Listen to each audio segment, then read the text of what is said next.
Welcome back, everyone, to another episode of A.IdlePodcast, the podcast where I do weekly book reviews. This week, I read Outliers, The Story of Success by Malcolm Gladwell. Released in 2008, this book covers a lot, from the rice paddy fields in China to the educational halls of Kip in the Bronx. It defines outliers as unique and unprecedented successes. In the words of Gladwell, this book is about men and women who do things that are out of the ordinary. Now, Malcolm Gladwell has a lot of other books, and honestly, they're all on my queue to review and analyze. Off the top of my head, he has Blank, The Tipping Point. He just released Talking to Strangers, I believe is the title. He has a lot. So this man is a bona fide author. He also has a strong journalism background, working with the New Yorker as well as the Washington Post. And I really enjoy reading nonfiction pieces by journalists or people that, made their foundation in writing in journalism, because the amount of information that is included and researched appropriately is so informative, and I like learning. So this is certainly a treat for those of you that want to learn something. So with that being said, we're going to talk about the book structure, which is a little bit longer than usual, but that's just because it's a simple structure that accomplishes a lot. First of all, the title, it determines the relation of outliers to success. So if you weren't really sure what an outlier was, or if you didn't understand why you should even read this book, it's because we're going to talk about how this, falls into the mixture of success. Now, speaking of outlier definition, it comes on the first page or two of the introduction. The intro also builds foundational arguments on outliers using the town of Roseto as an example. And this is something that we'll see again and again, are examples, because readers, I think, are able to connect with material a little bit better if you give them tangible examples or events that actually happen, not something that's a theory. So there are two parts to this book, the first being titled Opportunity. This is the quote-unquote luck factor. It's essentially the necessary circumstances to create success. Whereas the second half is titled Legacy, and this is just tracing the decisions and the impact of those decisions throughout multiple generations. Within those two parts, there are 9 chapters, and each chapter, I notice, follows a very specific format in itself. First, we open with a quote from the study or from one of the conclusions that we're going to learn about, towards the end of the chapter. And we get background, which sets up for an unusual event. So something out of the norm that maybe you haven't heard of before. And that's where we get into identifying what the outlier in this chapter is. And if that wasn't enough for you, he also defines similar outliers. So maybe similar situations that had similar circumstances, so that you can see that, yes, this is unique in this geographic area, but these results can be duplicated. So it's not like you can prove that the conclusion that we're about to draw is actually the correct and accurate one. And how does he do that? Well, he supplements it with data. There are many statistics in the form of tables. And again, it's nice to be able to see the data that is being discussed in whatever different, study or whatever we're talking about, just to see even a list of birth dates, which we're going to hit on in just a moment, and how that played into this outlier, this theory of producing specific athletes. So, if you, for whatever reason, don't trust Gladwell, the numbers are there for you to review yourself. And lastly, of course, we end with a analysis. We dissect the events surrounding the outlier, and then we also look at all possible causes, so anything that may have affected the outcome, and go from there. Now, after the chapters, we have an epilogue, and this was a nice treat because it was Gladwell's familial background and the opportunities that afforded for him to be, successful. He actually goes back to his, I want to say great-great-great-grandmother, and how, just different circumstances surrounding her when she was enslaved, how that led to a better position for him to succeed years and years and years and years later. And then we close the book off with a few pages of notes, acknowledgments, an index, and a reading group guide. Now, usually I kind of just skim through the reading questions or whatever that's in the back of the book, but Gladwell, he also has, I think he titles it like a conversation with the author, and this helps you pull what you should from this book. So if there was any doubt about what information you probably should move with after reading this book, it's in those questions. So if anyone has a book club, I would definitely recommend going through those questions. I'm not entirely sure how book clubs work, but the questions in this case were super relevant. Okay, so the chunk of this review is actually on Gladwell's writing style, which is different because usually we're talking about themes for the most of the episode. But today, we're talking about his writing style. And that probably is due to the fact that he is, a journalist. And I would go so far as to say that he's not a political analyst, but maybe like a human analyst. I don't know if that's a thing, but he has a very good grasp on emotional intelligence, for example, as well as human interactions. So this is someone who understands how people work and has written several books about it. Okay, so first we're going to talk about his tone. So it's conversational, first of all, and it's important to have the author maintain a level sense of respect for the readers. So it's not really talking down to you. You're able to look at this information with a sense of comfort. And I've said this before, I know I have, but it's important to have that sort of non-formal vibe going on, because if this were to be like a textbook in a class, I don't think people would be as eager to read it. And honestly, you kind of get like halfway through it before you realize that it really could be a textbook, but it was a good read. It wasn't like something that was so weighed down by data that, you didn't want to deal with it anymore, but it's very informative. So I say all that to say that unlike some authors, Gladwell acknowledges general assumptions that we all have that may be wrong with a dry sense of humor. So kind of funny, but. So next, I would say it's very analytical, because you have this proposition of arguments on data that are displayed for the reader. And he also includes external evidence and research from a few respected sources. So you're getting into that mindset of looking at this kind of pocket of information and trying to figure out what that means. And we really ultimately get there towards the end of the book, as well as towards the end of most of the chapters, this deduction, which essentially means deriving conclusions from the evidence that is presented. So this whole book is written for you to kind of look at the information and deduce that outliers are not what you may have seemed to think that they were before.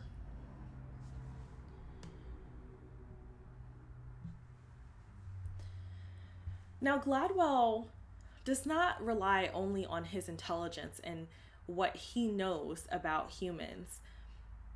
He references quite a few people in their studies And there are a few historians, sociologists, psychologists, linguists, anthropologists that all contribute to the book's conclusion. And what they all bring to the book, well, historians document events, and the supporting evidence is introduced through these events. If we didn't know what happened 200 years ago, we wouldn't be able to accurately, understand the relationships that a group of people had before, or how that contributed to, moving and immigrating and things like that. Sociologists study social interactions and human behaviors, but more so as a society. Psychologists look at human behaviors through social and emotional reactions. Linguists analyze language, and anthropologists look at kind of the sociocultural past and presence of societies. All of this kind of comes together, and you wouldn't think it would, but we need all of these different areas of science to track these patterns, because without one, we wouldn't be able to put the piece into the puzzle. And it's interesting because the linguist that was referenced actually was referenced in the plane crash chapter. And so in that chapter, we're looking at why planes crash. Any normal person would probably say, well, the pilot did something wrong, or, a part failed or something like that. But what we see is that's not actually the case. What happens is there's a few small errors, 7 to be exact, that come together and create catastrophe. And a quote that I pulled directly from that chapter is, "A hint is the hardest kind of request to decode and the easiest to refuse." So what they were finding was that the pilot has I want to say it's called the second officer, kind of the co-pilot, that technically is under the pilot, but, they're there kind of to check, the captain if they need anything, but also they have the ability to fly the plane. In this one instance, the co-pilot was very passive in his suggestions, which could have possibly saved the whole plane.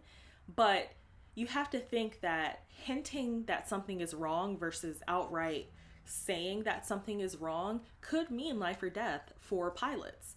And so you don't really think about stuff like that because it just doesn't seem like it'll happen a lot, but that was ultimately what was happening. So I just found it so interesting that we had to reference a linguist and how people, from different cultures speak, and how tone and all of that comes into play when we're talking about plane crashes and affect a lot of the plane crashes. So just a little tidbit. Now, in addition to people and professions, he uses data again. So this is the scientific device that was most used in this book. And it's important because the validity of this book lies in the statistics. Again, you can't argue numbers. So I just mentioned that 7 errors, when they come together, that creates a plane crash, and that is actually a fact. The exact quote is, "The typical accident involves 7 consecutive human errors." So it's more about what conclusion the numbers point to, so you don't have to take Gladwell's word for it. And what we're seeing is patterns of statistical evidence indicate outliers. So you'll be able to tell just by looking at the numbers. A few points I want to touch on that were brought up throughout the book and probably in your psychology class, just because they're interesting and I think they teach something. So first I want to talk about the skewed age distribution. Was widely talked about in the hockey chapter. I want to say that was chapter 1 or 2. It was very early on. So Roger Barnsley said that skewed age distribution happens when selection, streaming, and differentiated experience is present. So what was happening was the majority of the players in this Canadian Hockey League were born in the beginning of the year. And when you look at the table, it's literally like January, February, March. Like, that's it. There's a few stragglers, but they wanted to see why that was happening. Well, there is a logical response, but you really have to look at the process of becoming a hockey player in Canada. Essentially, it boils down to the cutoff allows younger hopefuls more time to develop their talents. And it doesn't seem like that big of a deal. Like, let's say, for instance, you miss the cutoff by a couple weeks or so. You're going to end up with a big gap between you and the other kid that did, because they'll have more time to develop their talent. They'll probably get picked for the travel teams, which practice more often, and it just keeps snowballing from there. So it's interesting that looking at a specific, roster kind of catapulted this whole theory. And also it was replicated in other sports as well. So if you don't believe that, maybe you think there's something wrong with Canadian hockey and how they recruit, well, you can look at other sports as well that have cutoffs. And what Gladwell actually suggested was that they have 2 or 3 different leagues by birth date.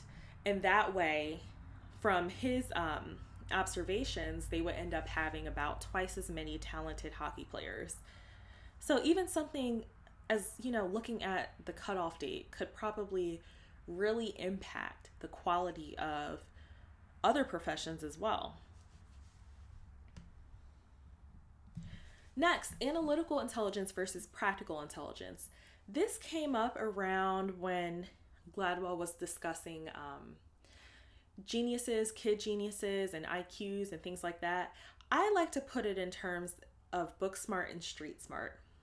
Just because when you're talking about analytical intelligence, you're talking about the ability to analyze, evaluate, and solve problems and make decisions. So I would say someone taking a math test, you're able to look at those problems and solve them. Whereas practical is the ability to use the best of yourself in accordance with the demands of the environment. Not a lot of people have practical intelligence. You can look outside your window and I promise you, you're going to see someone doing something dumb. And they may have the highest IQ ever. It just doesn't make any sense. And not having one doesn't mean like you're guaranteed to have more of the other or whatever. But it's just, interesting conversation when we're talking about how we judge intelligence in particular. So next, the difference between broad generalization and researched and proven theories. Generalizations usually have no backup unless, of course, someone's been researching things. But according to many scientific studies, outliers are the product of many things beyond innate talent, and that has been proven. So that's not really a generalization if you have data, to back it up. I wanted to point that out because I don't want someone to listen to this review or look at the summary and assume that Gladwell is generalizing, because he's not. He has a lot of information to prove that it's not just about having talent. You have to put in time. I don't know if I put the 10,000 hours on here as a discussion point, but the 10,000 hour theory was brought up in this book as well. And if you haven't heard it, it essentially means that if you spend 10,000 hours doing something or practicing whatever, you'll be an expert on it.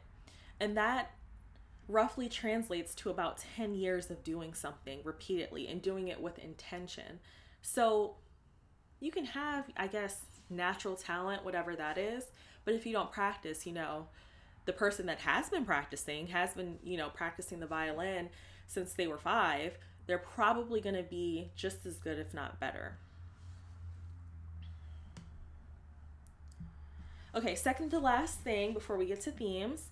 So Hofstede in his CrossCultural Psychology theory.